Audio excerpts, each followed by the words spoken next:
time you started pulling your own weight around here. What do you think? Huh? Do you think you've had enough training? Linnet sat in the office of the Citadel commander, an older Nymphian with a mean sort of face. Cyrene had to have been in her mid-130s, which by Nymphian standards was just starting to enter into middle age. Linnet's mother was only 145, and this Nymphian was just shy of being one of her mother's peers. Cyrene had an average body type, with a pair of arms slightly too short for her torso. She had chin-length bleach blonde hair that was trimmed in the front, but feathered in the back. Her eyes were green, although they were the color of slime on the surface of ponds. Cyrene wore thick red lipstick on her thin lips, and she had too much eyeshadow under her eyes. Linnet sat up straighter before the commander's desk. Cyrene lounged in an expensive-looking, high-backed leather chair behind a glass office desk. Yes, ma'am. I am ready. What sort of mission do you have for me? Do I have to do everything for you? You're the operative. You figure it out. I'm not one of these commanders who hand-holds their minions. You have to come up with a proposal, and then once I accept it, then you have to do it. You have until tomorrow to come up with a proposal. Otherwise, I'm going to be very disappointed. Trust me. You don't want that. No, ma'am. I don't want that. So where do I get supplies that I might need for the mission? And can— Ta-ta-ta-ta! Before we talk about the resources or anything like that, you need to come up with a plan. Didn't they teach you this in school? Yes, they did. Then go do that. I have important work to do, and any more time spent on you will be a waste. Show me you're worthy of my attention. Cyrene started working at her computer, and she waved her hand toward the door. Slowly, Linnet got up and walked out of the office. As she did, she heard a couple of strange voices dance on the air. There was light music and more dialogue, and from the corner of Linnet's eye, she saw that Cyrene was transfixed on it. The Citadel commander gave the screen a goofy smile, and she started reclining in her chair. Linnet closed the door behind her, and a white-hot anger blew up in her chest. Yes, when she was in college, there were classes devoted to scheme and plot proposals. But would it have killed Cyrene to provide a little more hands-on guidance? She sighed, and she started walking the hallways of the Citadel. Linnet didn't have a destination in mind, but walking certainly helped her cope with the building stress that started to float up inside her. So, she had to come up with a plan. And it could be anything she wanted, but she had to be the one to figure it out. A chilly sliver danced inside her. Alfreda and Nixie had incredible plans. How was she supposed to compete with that? There were so many variables that needed to be considered for a good plan. For starters, where was she going to harvest the Anam energy from? Well, obviously from the humans, but how was she going to do it? What was the mission time frame? And how was she going to fend off those stupid magical boys by herself? A frown creased her face. What was she going to do? This was her first mission. Should she play it safe or try to be ambitious? Hey, Linnet, right? Are you doing okay? You look kinda terrible. Linnet stopped where she stood and glanced to the other side of the hallway, where Elvinia was coming from the opposite direction. A wide and nurturing smile was on the Arcanist's face. Oh, hey. I'm okay. Oh yeah, well, that's totally convincing. Let me guess. You just got assigned your first mission. Yeah, well, I have to come up with a proposal by tomorrow, or Cyrene is going to get displeased. I'm a little nervous because I don't know what I should be doing. Oh, I can understand that.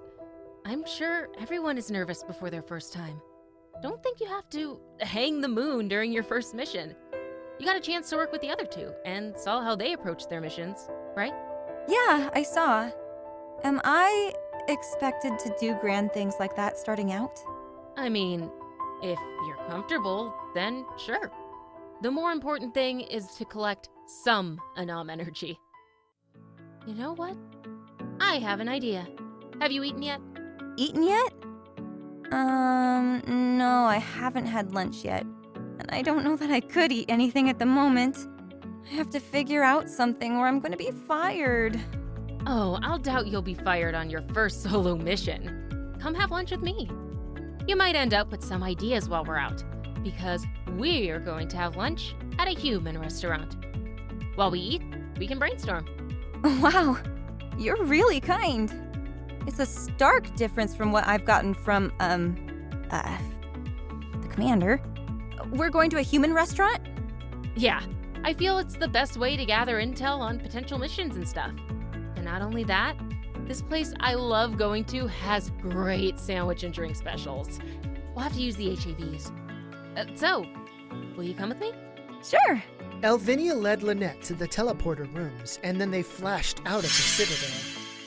When they arrived in the human dimension, they were standing in an alleyway, away from the prying eyes of the humans. They activated their HABs, and then they walked out into the open. It was a beautiful day, with several clouds floating on the wind. A hot breeze kissed Linnet's face as she and Elvinia walked down the sidewalk among the other humans. None of the humans reacted to them, and like before during the mission with Nixie, several of the human males and a couple of the human females leered at her. So, for the job, what sort of things do you like to do for fun? For fun? Like, recreationally? Sure. When trying to figure out what to do for missions, jobs, or even careers, sometimes a great starting place is to identify what you like to do. You wouldn't want to do something you hated, right? Short term, long term, it doesn't matter. Life is way too short to settle and do things that take away from the joys of living. You know, that is a really good point. So do you think Alfreda likes water, or Nixie likes apps? Well, I don't know them well enough to say for sure. I know that Alfreda loves planning and precise details, and Nixie, well, she's the exact opposite. But we're not talking about them. We're talking about you. So, what do you like to do for fun?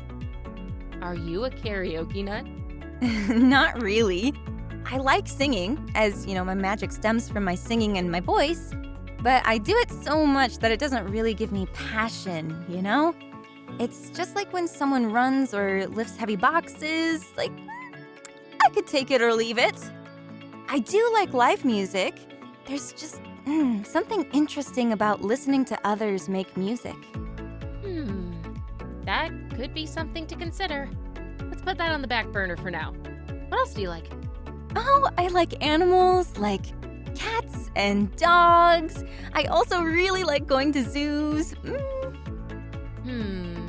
There could be something there. Although we'd have to figure out some stuff in R&D to combine that with Anam energy extraction. There's potential. Good thinking. Anything else? Thanks. Okay, what else do I like? I like sweets and baked goods. Ooh, maybe we could do something with making cupcakes that somehow leads towards Anam Energy Collection. Oh, I might have an easier time if I knew what R&D could fabricate. Yeah, R&D can make just about anything. Not to be that Nymphian, but I am a genius. Here's the place. We can talk more once we get some food and coffee. We already have 3 potential ideas. See? I told you coming to lunch was better than pacing around the Citadel nervously. Linnet and Elvinia stood outside of a restaurant called Anthony's. It had large windows and a lot of warm brown wooden colors. They went inside, were seated at a table, and a nice waitress named Dana took their orders. Elvinia was right. This was a great idea. It was always better to come up with new ideas with a full stomach. At least that's what Frankie's grandmother used to say. It was a beautiful day outside. Rather than sit in that stuffy office along with the other hopeful, yet overly stressed advertising peeps, coming here would allow them to relax, unwind, and brainstorm. Frankie loved coming to Anthony's. They had the best sandwich specials, as well as drink deals at night. Frankie, Tyler, and Nicholas had been coming to Anthony's since middle school, and here lately, their new friend Dana worked there. It was a pretty great place. As soon as Dana popped into their mind, a small bead of shifting tension had grown inside Frankie's mind. Frankie and Dana had met during Frankie's sophomore year in college. And to be perfectly honest, Dana was an amazing friend, but she liked Frankie. The tension vibrated more, because even though they had the conversation, Dana still had the residual attempts to try and change them. Frankie understood well enough, or rather they thought they did, as romantic and sexual feelings weren't in Frankie's genetic makeup. Frankie walked in through the front doors, and like most days they visited the restaurant, the first person they saw was Dana. Dana had just seated a pair of women at a booth, and all of the other tables were filled at the moment. One spot was left, a place at the bar. Dana walked up to them, and her eyes glimmered with all the wonder and magic they always had. Hey, what a pleasant surprise.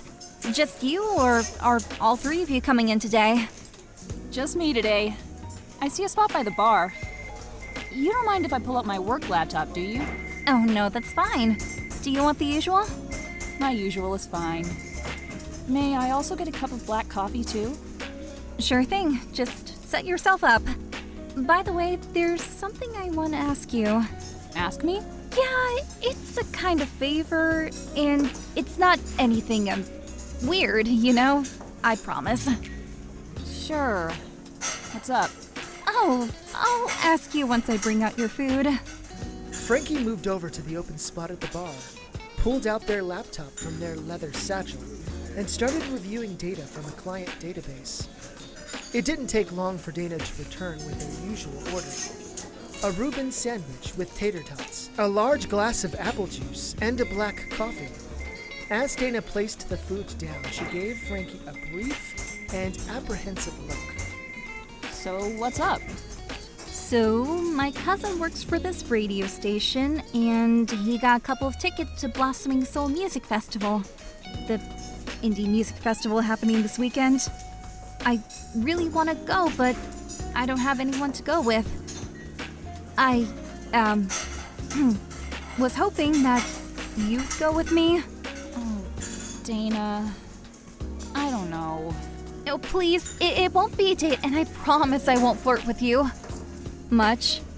I can't help it, but I'm working really hard, you know? I really like you, and you're amazing, and, well, I just don't think there's anyone else I know who I'd have as much fun with as you. I really enjoy hanging out with you, too. I deeply value you as a friend. And I value you, too. That's why I want to go with you. They're still accepting applications for performers, but the lineup so far is really great. There will be a ton of people there, and I don't know if I'd want to go with anyone but you. I know it sounds stupid, but I just... You know what? Okay, I'll go with you. As friends. I really appreciate that you support and accept me. It means a lot. It really sucks when people talk down to me about it or try and change my mind. I may really like you, like, a lot. But I also respect you. I'm sorry that people don't respect you for being you. And I'm sorry if I've ever tried to... You came on strong, but you were always nice about it. No worries. Text me the details and we'll go.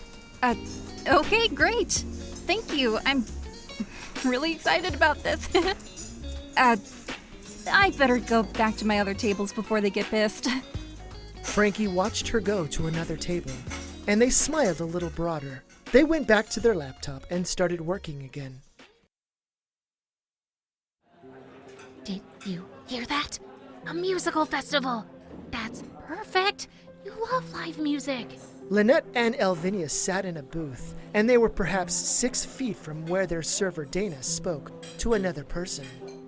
Yeah! Oh, what a coincidence! Oh my gosh. So, would I just,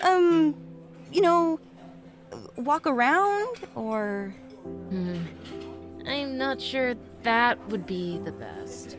Using the current technology as is, walking around would draw too much attention to you, and the you-know-who might be able to sense it.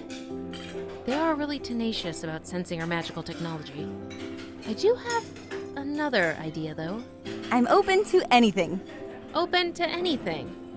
What about performing on stage? Performing?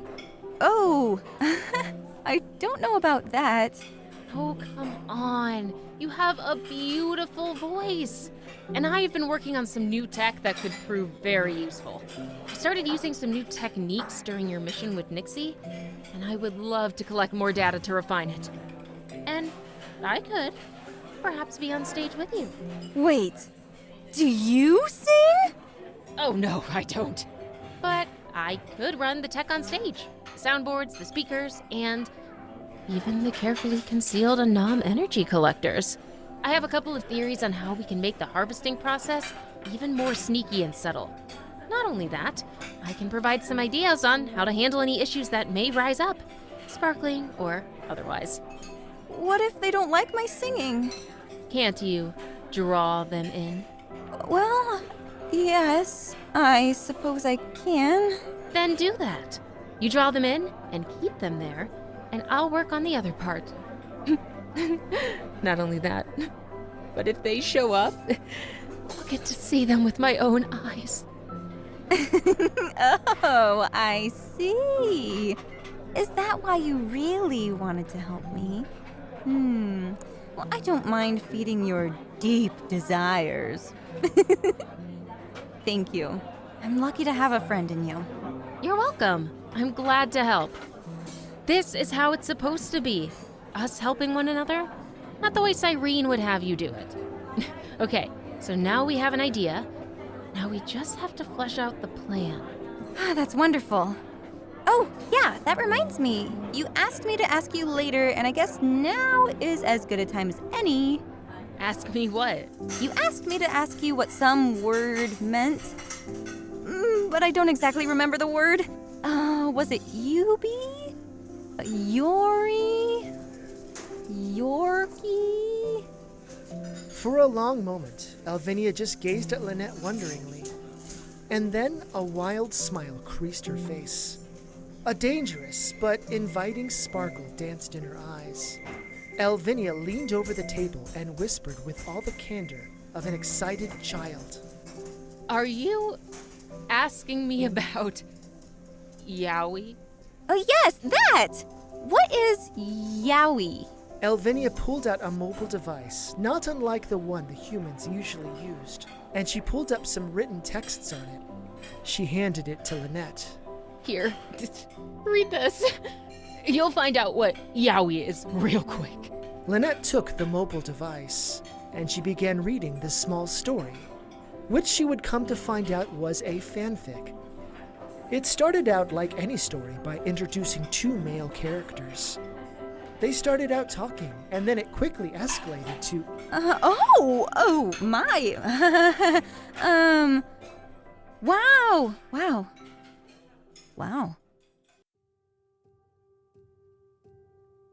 Okay, we're really here.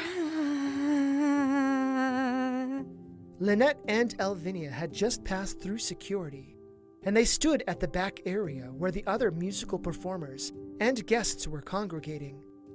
As they walked toward the large park where the festival was going to take place, Linnet had the opportunity to see how many humans had come to enjoy the event. Her stomach twisted within her. She could not decide what made her feel more apprehensive, whether this was her first planned mission, or the fact that she was about to sing in front of so many people. Once they got past the security checkpoint, manned by several muscular-looking fellows, Linnet and Elvinia found themselves in between two long rows of tents, 20 on each side. Groups of performers or singular individuals were in the various tents, and there wasn't any indication of assignment. Perhaps it was first come, first serve. To ensure that they didn't attract any unusual attention, both Elvinia and Linnet carried in metal briefcases. The briefcases were empty, of course, and all of their real equipment were nestled in the infinity bags that hung at their sides. A human woman with a clipboard walked up to Linnet and Elvinia. She had a nice smile and a pair of light blue eyes. Hi there. Welcome to the Blossoming Soul Music Festival Performers area. My name is Hannah, and I'm going to help you get situated. May I please have your name you registered as? I go by Lady Fate, spelled F-E-Y-T-E. Ah, yes. You're going to be on the 11th tent on my left side. Hannah, the clipboard holder, gestured with her hand. Are you both going to be performing? Oh no, it's just her. She's a great singer, while my talents lie in the technological side of it all.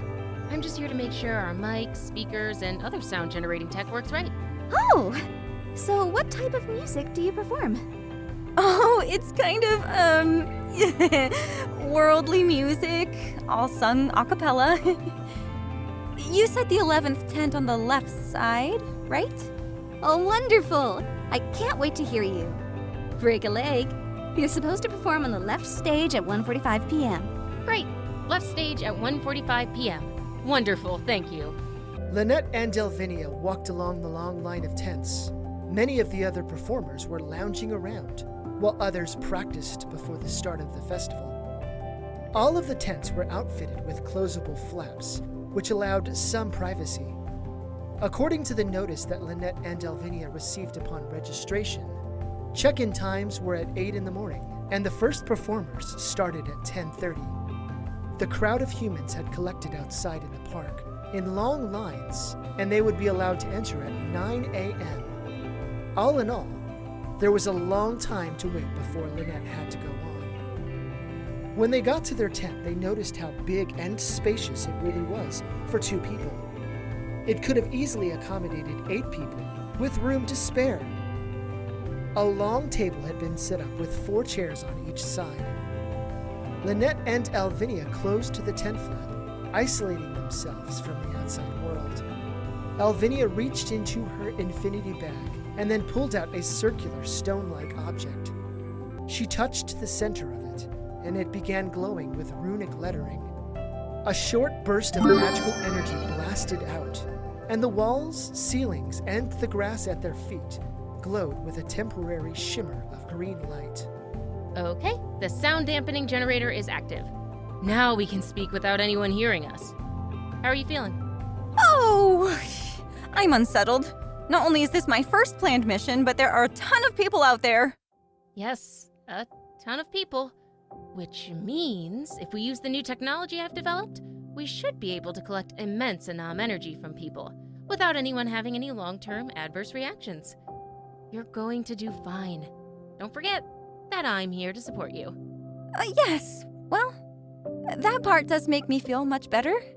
We have a lot of time before my performance. Should we begin setting up now? Yes, after we set out everything on this conveniently provided table, then we will head over to the left stage to make sure it's all prepped. After reviewing the festival policies related to technology, we should be allowed to leave our stuff there, and I'll know if anyone tries to steal it. Elvinia pulled out several devices and artifacts from both her own bag and Linnet's bag. Okay, first, we have the Cyrene amplifier speakers, the primary Anam Energy Collectors disguised as functioning flashing lights and laser streams, the Vorpal mic, the secondary Anam Energy Collectors disguised as functioning smoke machines, the projection pads, and the holographic imaging display projector. Once we set up the tech on the left stage, I'll set the Anam Energy Collectors to a lower setting. That way, we can collect some Anam energy from the people coming to see the other performers. Once we go on at 1:45 p.m., I'll change the parameters to the normal settings so we can collect even more. I really hope that me singing a cappella will be enough to compare with these other performers. Oh, it will. The Vorpal mic and the Cyrene amplifier speakers will create sonic waves that assist with your magic to draw the humans in. Just sing a pretty little song and trust in the plan. Right. And I do trust the plan. I just hope everything works out. Oh, it will. Your first time is always the hardest. Or so I've heard. Wait, have you never been in the field before? Nope. This is my first mission. Sort of. I just told my boss I was going to test some tech I had developed, and so this is still technically R&D. Oh, I suppose it is. So, should we take all this to the left stage now? Yep. The sooner we set up, the sooner we can go around and enjoy the other performers. Setting up the technology on the left stage was easy enough, and they completed all of their preparations within 30 minutes. Other bands were storing their own amps, instruments, and other equipment as well. There was a sort of camaraderie among everyone else back there, and it eased some of the tension that Linnet had been feeling. Once they were finished, Linnet and Elvinia walked around the crowds and listened to the music. There was so much energy and excitement in the humans, and it was infectious. Linnet found herself swept up by the delight of those around her. She and Elvinia saw a couple of rock music bands in the morning, and a country folk singer an hour or so before Linnet was supposed to perform. They returned to their tent at 1 p.m., and they began making all the preparations necessary within the tent.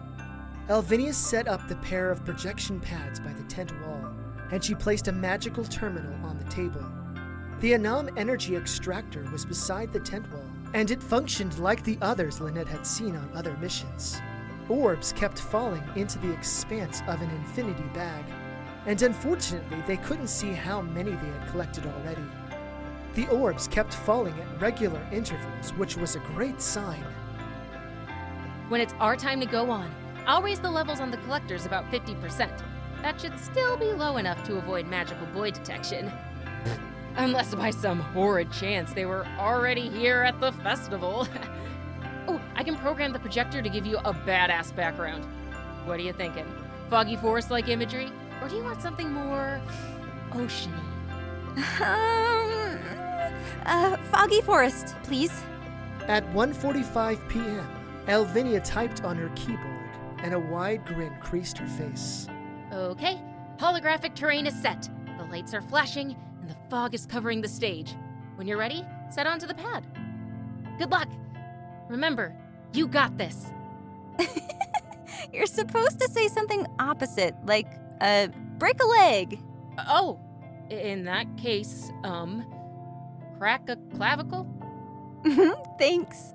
Linnet stepped onto the pad and took a deep breath, and then nodded toward Elvinia. Elvinia pressed something on the keyboard, and then Linnet was surrounded by a nimbus of light. When the light faded, she stood on stage, before the mic, and before a large group of people.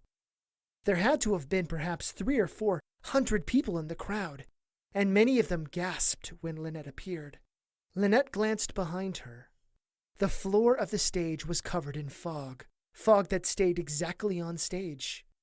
The background appeared to be a thriving and vibrant, otherworldly forest. Linnet's attire had changed, and she actually looked like a human-sized version of her actual self. Or rather, perhaps more like one of those elvish females that geeky humans seem to go crazy over. The butterflies in Linnet's stomach flapped harder, and yet she still smiled. She took a deep breath, and then she began singing lightly. Her song wasn't one of her spell songs, but it was an old Nymphian love ballad called By the Touch of the Fingers.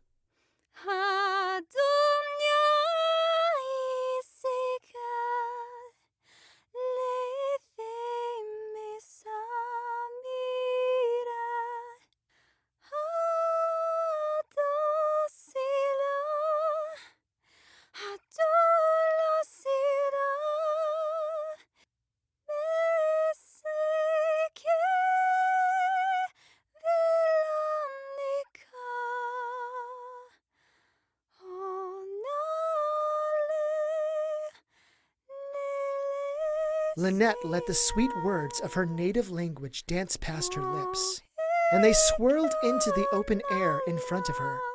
It was an ancient song, and it had an enchanting melody. From the corner of her eye, she noticed the flashes of beautiful color changes and images of animals and other such fanciful creatures dancing in the background. The crowd was quite transfixed by Linnet's performance. When she finished her song, a long moment of silence lingered before people started clapping. More people had come over to the left stage, and the anxiousness inside her grew more powerful. A sudden and light magical tickling danced in her left ear. Don't be alarmed. I'm using the holographic projectors to project this sound in your ears. You're doing great. Just on your performance alone, we've gathered vast amounts of Anam energy. Keep it up. Give me 1 nod for spooky old world castle and 2 nods for the middle of the desert. Linnet nodded once. Wow, the left stage seems really popular. I wonder who's performing over there. It says the performer at 145 is Lady Fate? That's a weird spelling. Wanna go check it out? Sure, and I really appreciate you coming with me today. It's been so much fun. I hope I haven't made you uncomfortable with any flirting. You're fine. I don't mind a little flirting, so long as you understand that I won't reciprocate, and it won't lead to anything other than friendship. Of course. Let's go. Frankie and Dana approached the back of the large crowd that had gathered in front of the left stage. The background had been designed to look like it were the site of some ancient and long-forgotten castle. This stage appeared to be more like a sliver of some other reality. Fog covered the stage at the feet of a single person. At the moment, the performer wasn't singing. She looked like some sort of elf-like creature one might see at a Renaissance festival. The crowd stared at the performer, who had finished her first song. No one said anything, and everyone waited in bated breath. A sudden and unsettling tingling zapped at the barest edges of Frankie's perception. They couldn't put their finger on what it was, but something felt a little off. Dana didn't seem off-put, but she stared open-mouthed at the performer. I wonder what's going to happen. Is she going to dance or sing? I love the background scenery. It looks so real. Yeah, it does look pretty high-tech. Most of the other bands and performers here are indie, right? That looks like some Silent Rhapsody Records level of showmanship. Yeah, you are right about that one. This Lady Fate is bringing her A game. The performer started to sing, and it was a haunting tune.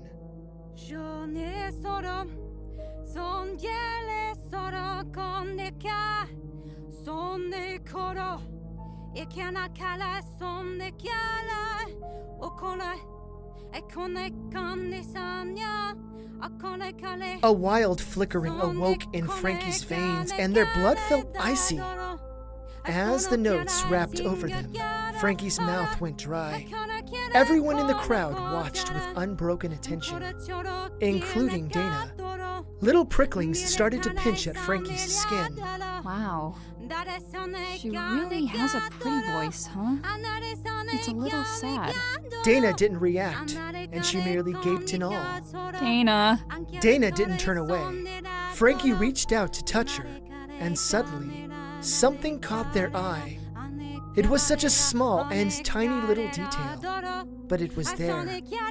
Barely perceivable, even to Frankie's eye, were faint wisps of energy coming from Dana's skin. A spasm of coldness slammed into Frankie's chest, and they looked at the woman on stage. The ethereal nature of her voice danced on the air, and mental sparks were blasting loudly in Frankie's mind. They started to reach for their phone, but then they stopped. It would take too long for the others to get here, and there was no telling what this Nymphian had planned, if it were a Nymphian. However, soul energy was being collected. Frankie glanced around. No one else was looking in their direction, nor were there any people headed toward the left stage at the moment. If they positioned themselves behind people in the back, out of sight of the stage, Frankie reached into their pocket and pulled out a golden drachma with the image of a lightning bolt on the front of it. They crouched down behind Dana, who had not turned her attention away from the stage, and then they willed their magic into the coin. The world fell away, and Frankie became surrounded by a field of sparkling light. To sparkling power! Frankie's entire body flashed, and within that confined space of light, their clothes seemed to disappear like mist. In an instant, they twirled about, and their Sparkle Guardian outfit slipped onto their body quite snugly. The field of light faded away, and Sparkle Guardian Zeus returned to the outside world. A tremendous shimmering of light danced behind the crowd, and Linnet stopped singing. One moment, everything was fine, and then the next, brilliant golden light rose up from the back of the crowd.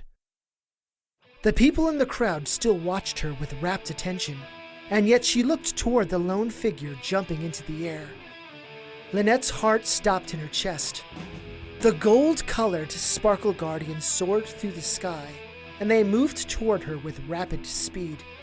Linnet threw herself to the side as Sparkle Guardian Zeus landed where she stood, their javelin leading the charge. People in the crowd gasped a little, and yet they were still fixated on the stage with unbroken attention. Elvinia's voice danced in Linnet's ears. Don't panic, just stay calm.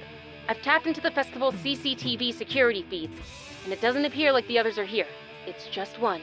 Linnet got to her feet, and she gazed into Sparkle Guardian Zeus's eyes. How dare you try and harvest these good people! Music festivals are supposed to be fun and exciting, and you're tainting the vibes that these music lovers are thirsting for! Evil villain, in the name of all things musical and lyrical! I'm going to stop you! Just remain calm, keep moving, keep singing, and trust me. Music started pumping over the speakers, and 4 copies of Linnet appeared all around her. They moved about, and so she did at the same time. She opened her mouth and she started to sing once more, matching her voice and notes to the music. To her relief, rather than the Sparkle Guardian throwing their javelin around, like the previous fights, they merely leapt forward and jabbed. The others dodged and weaved. Light beams started moving in intricate patterns, and the fog machines started putting out dark gray fog. The background flashed every now and then, and it appeared as if they fought on a storm cloud. The crowd started cheering, and they waved their hands in delight.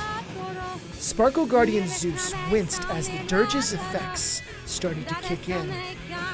Sparkle Guardian Zeus's eyes were starting to lose some of their luster, and the movements were slower and awkward. The color drained from their skin as the dirge of doom made Linnet's targets nauseous. The javelin in the Sparkle Guardian's hands started glowing, and they stopped and looked down at it wonderingly. Several small slivers of lightning jumped from the end of the javelin, and both Linnet and Sparkle Guardian Zeus were surprised. The other Linnets danced around the vaults, but Sparkle Guardian Zeus's eyes met with the real Linnet's. You're the real one! I just have to keep my eyes on you! The Sparkle Guardian lunged for Linnet and dodged around the others who tried to get in her way. The flashes of lightning got faster and brighter, and Sparkle Guardian Zeus closed the distance. I know this sounds crazy, but take the hit. What? Trust me. Every inch of her told her to dodge, duck, or run.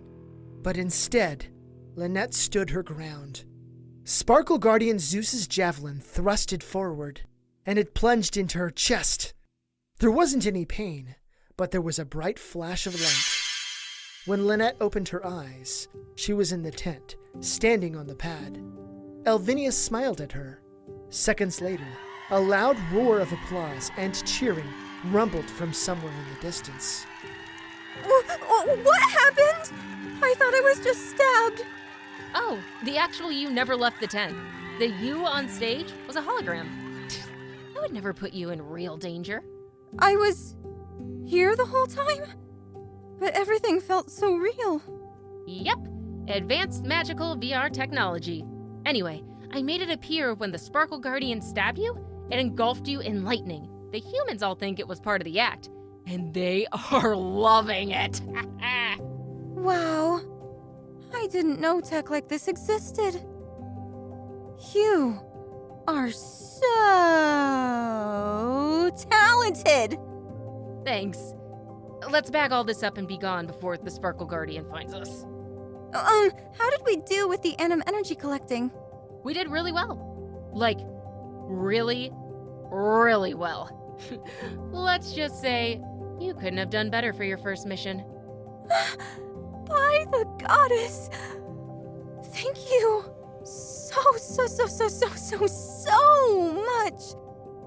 I couldn't have done this without you. You're welcome. And thank you for allowing me to test out my new tech. Now let's seriously get out of here before they find us. Right.